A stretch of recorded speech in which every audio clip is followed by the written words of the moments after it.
আইন বিভাগের আমার বড় ভাই বোনেরা, আমার সহকর্মী যারা, আমার সহপাঠী যারা ছিলেন এবং ছাত্রছাত্রীবৃন্দ, প্রায় 2 ঘন্টা আপনারা বক্তব্য শুনলেন এবং আমি দেখলাম যে আপনারা এত ধৈর্য সহকারে, এত এনগেজড ওয়েতে each and every one of you শুনছিলেন কথাগুলি।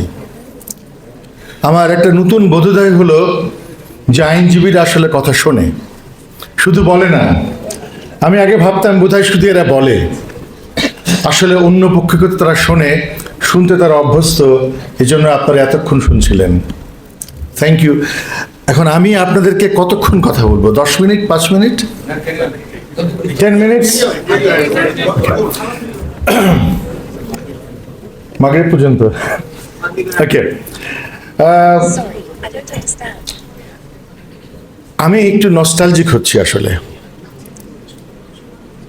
Me too is a lawyer. I got myself enrolled in 1986 in the Dhaka Judge Court and enrolled in the High Court Division in 1988. My senior was Barrister Rafiqullah. I did my pupillage under him.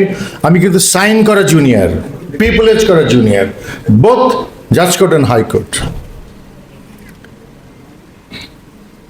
It was in 1989 I joined law department as a lecturer because my then professors wanted me to join actually. Even though I was very reluctant,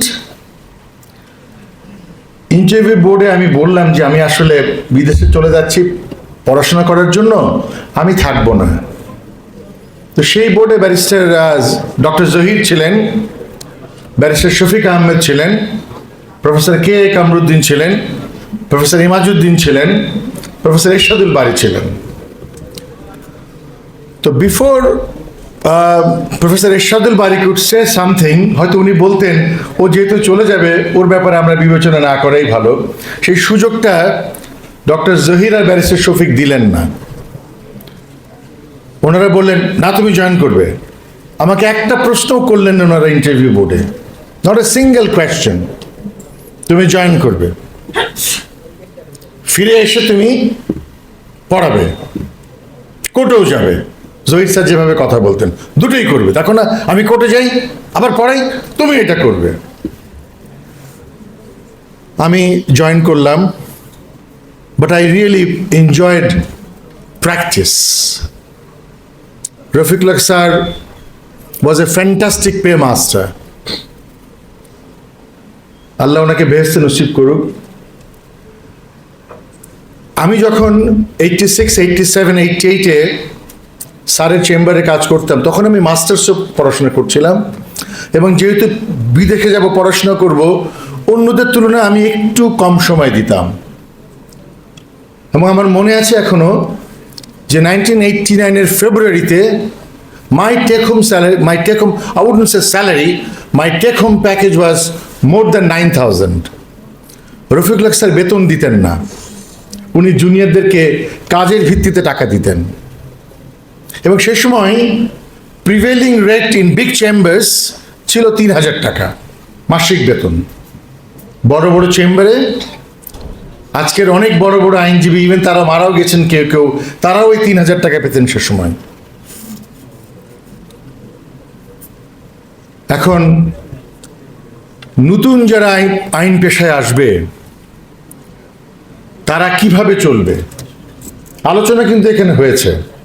আমি দেখছি আপনারা অনেকেই senior আছেন এখানে।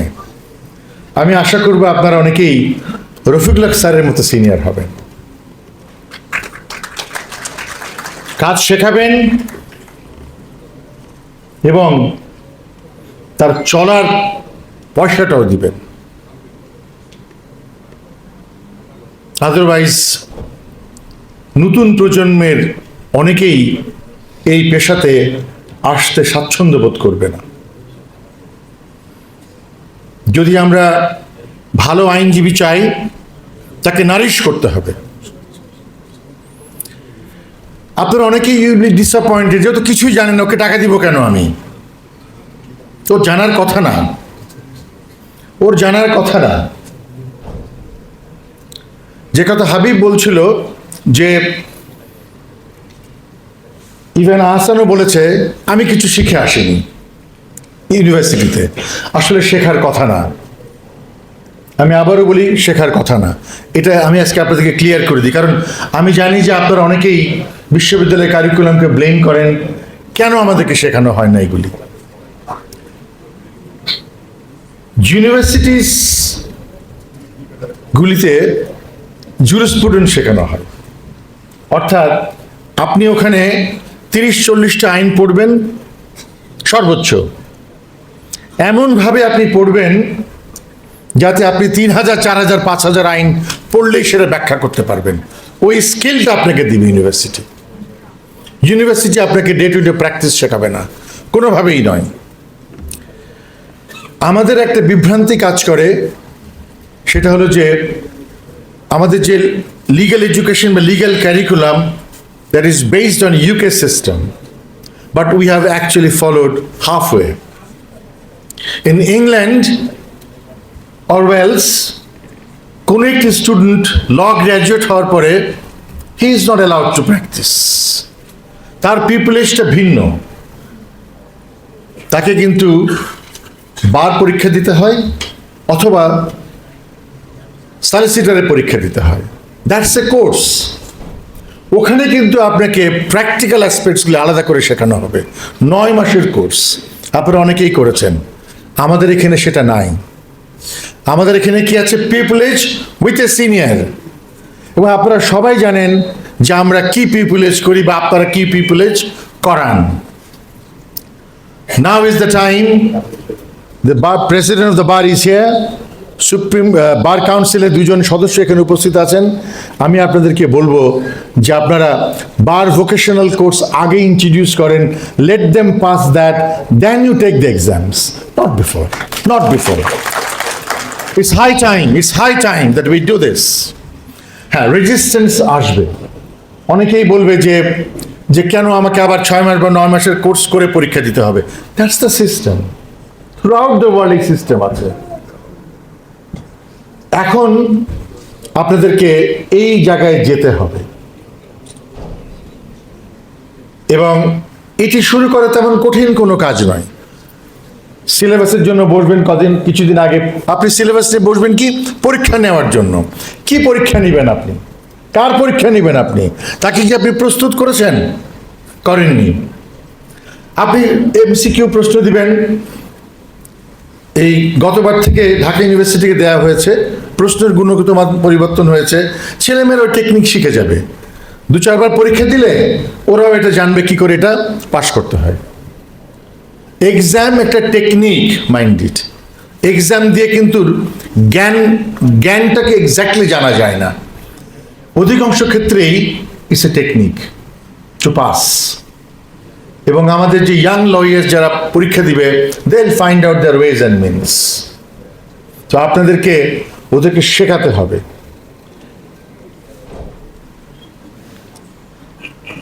তো কাজল ভাই চলে আসছে, কই কাজল? Is he here? Where is the Attorney General? Is he here? He's coming. আমি শেষ করে ফেলবো, আমি কন্টিনিউ করব। কাজল ভাই না আসা পর্যন্ত কন্টিনিউ করতে হবে। I am lucky, so don't blame me, I will not bore you ইনশাল্লাহ। সো তাহলে আমাদের এই কারিকুলামে পরিবর্তন আনতে হবে, এই বার কাউন্সিল অর্ডারে পরিবর্তন আনতে হবে। বার কাউন্সিল অর্ডারে একটি অ্যামেন্ডমেন্ট আনতে হবে, সেখানে এই 6 মাসের পিপলেজ না, স্টার্ট উইথ 6 মাসের ভোকেশনাল কোর্স। সেখানে শিক্ষকদের পাশাপাশি আইনজীবীরা থাকবেন, বিচারকরা থাকবেন, তারা সেখানে পড়াবেন। যেভাবে পড়ালে একজনকে আইনজীবী হিসাবে প্রস্তুত করা যায়, এটাকে আমরা আশা করতে পারি। আমি অনেক বছর ধরে এটা চাচ্ছি, অনেক বছর ধরে। 2001 সালে, তো স্মৃতিচারণ করি, 2001 সালে I acted as a consultant of Danish Embassy. তখন আপনাদের লেটি ছিল। So Danish government was prepared to finance the whole institute. bar council did not take it. I'm telling you. 2001 সালে আমি কনসালটেন্সি করে বেশ অনেক টাকা পেলাম কনসেপ্ট দিয়ে, এবং সেখানে 2001 সালে আমার বেতন ছিল কত, তখন বোধহয় আমরা 25-30 হাজার টাকা, অত আরো কম, 1650 টাকা স্কেল, মানে 4-5 হাজার টাকা বেতন পেতাম আমরা। আমি তখন লেকচারের বেতন রেখেছিলাম 30 হাজার টাকা। যারা এই বারের ইনস্টিটিউটে পড়াবে আর কি, so that bright people come, the bright lawyers come and they take full-time employment. আরো বেশি ছিল আর কি, just the beginners ছিল 30,000. So when the Danish people were having a meeting with the bar council people, they are talking about the capacity. All of a sudden, the bar council people attacked them and said, "Do you have the capacity to pay us? You are questioning about our capacity?" The Danish ambassador was taken by surprise. And then we realized that bar council didn't want it. They didn't want it. 26 বছর আগে হলে আজকে legal profession বা আজকের আইনজীবীদের চেহারা ভিন্ন থাকতো। আমাদের চ্যালেঞ্জেস অ্যান্ড প্রসপেক্টস, কিছু চ্যালেঞ্জ বললাম, prospects. Sky is the limit. Sky is the limit here if you can establish yourself as a lawyer. Why I'm saying sky is the limit? Look, I became a professor in 2005. I finished my career. It's about 21 years. প্রফেসরের পরে আমি আর কি হব? কিছু হওয়ার নাই। এখন তোমরা বলবে আমি সিনিয়র আইনজীবী হব, তারপরে কি হব? তুমি সারা জীবন আমৃত্যু তুমি সিনিয়রই থাকবে, এবং you add values. We professors cannot add values, we cannot. আমার আগামী বছর 65 হয়ে যাবে, আগামী August I am going to retire, but then I am not coming back to the bar, don't worry. I would love to. আমার এখনো মনে হয়, মনে পড়ে my appearance before Justice Mustafa Kamal as a very young lawyer, Justice Anwarullah Chaudhary, Justice Matin Khan, কেউ আজকে নাই। তখন আমি অনেক ছোট ছিলাম, আমি রফিকুল হক স্যারের ইয়াংগেস্ট জুনিয়র ছিলাম অ্যাট দ্যাট টাইম। তখন ইভেন ব্যারিস্টার আমিনুল হক ওনার জুনিয়র ছিলেন, ব্যারিস্টার ফজলুল হক জুনিয়র ছিলেন, ব্যারিস্টার মনিরুজ্জামান ছিলেন, ব্যারিস্টার শামীম খালেদ ওনার জুনিয়র ছিলেন। উনি 7-8 জনকে নিয়ে হাঁটতেন একসাথে কোর্টে। উনি যখন হাঁটতেন ওনার সাথে 7-8 জন একসাথে আসতেন। That was a great time we had. এখন তোমরা প্র্যাকটিসে কিভাবে টিকে থাকবে? How? I can see some young faces. Even I can see prospective lawyers. আমার কিছু কারেন্ট ছাত্রছাত্রীরা আজকে এখানে বসেছে দেখছি, ওরা আসলে আইনজীবী হতে চায়, ওরা এখনো পাশ করেনি, আমি ওদেরকে দেখে চিনতে পারছি। They are very keen to be lawyer, which means. But আমরা ওদেরকে কি দিব? আপনারা ওদেরকে কি দিবেন? আপনারা তো অনেকে বসার জায়গাও দিতে চান না ওদেরকে, চেম্বারে বসার জায়গা দিতে চান না, অনেকে মাথা নাড়িয়ে ফেলেছে এর মধ্যে। নিশ্চয়ই অনেকে দেন, কিন্তু অনেকেই আপনারা দিতে চান না। দিতে হবে। আপনি আপনার প্রক্রিয়াটা মনে রাখেন, আপনি কিভাবে এখানে এসেছেন। ইউ মাইট সে আমি যেভাবে এসেছি ওকে ওইভাবে আসতে হবে। সবসময় এটা ঠিক না, সবসময় এটা আসলে ঠিক নয়। আমি যে স্ট্রাগল করেছি, my son is not doing that, and I don't want that even. Why should they? Why should this generation? তার মানে এই নয় যে আমি তাকে স্পয়েল করব, তাকে আমি রাইট ডাইরেকশন দিব। যাতে সে উৎসাহ উদ্দীপনা পায় এই প্র্যাকটিসে আসতে। দেখেন 2 ঘন্টা 2.5 ঘন্টা হচ্ছে, কত লোক দাঁড়িয়ে দাঁড়িয়ে বক্তব্য শুনছে আপনাদের, আমারটাও শুনছে, বাট প্রিডমিনেন্টলি আপনারা যারা আইনজীবী, আপনাদের কথা জুনিয়ররা শুনতে আসে। যদি ওরা না আসে, কাদেরকে বলবেন আপনারা? কারা আপনাদের কথা শুনবে? কারা আপনাদের সাফল্যের গল্প শুনবে? আপনাদের সাফল্যের গল্প যদি শোনাতে চান তাদেরকেও সাফল্য দেখাতে হবে। আসলাম জেনারেল। আমি আপনার বক্তব্য শোনার সুযোগ পেয়েছি। সুতরাং আমি যারা সিনিয়র আছেন, আপনাদের যে রোল ইজ ইনর্মাস। কোনো অসুবিধা, সভাপতির বক্তব্যের পরে অ্যাটর্নি জেনারেল কথা বলতে পারবে। This the attorney general for Bangladesh, certainly. So আমি অ্যাটর্নি জেনারেল মহোদয়কে আপনার একটু দৃষ্টি আকর্ষণ করছি আমি, কারণ আপনি থাকতে বললেই ভালো হতো, যে আমরা আমাদের ভবিষ্যৎ প্রজন্মে যদি ভালো আইনজীবী চাই, তাহলে আপনি একজন ব্যারিস্টার।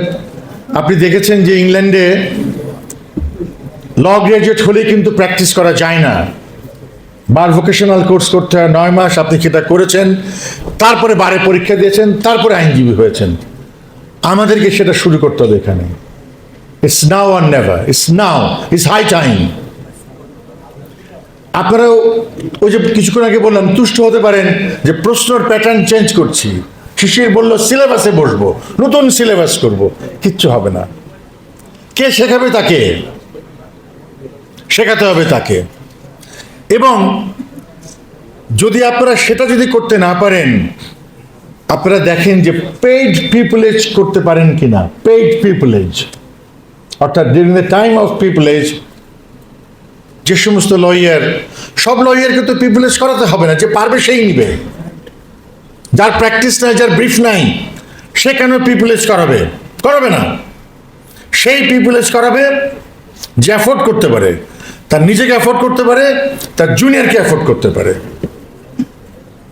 আমি জানি না এটা ফেয়ার হবে কিনা বা সম্ভব হবে কিনা।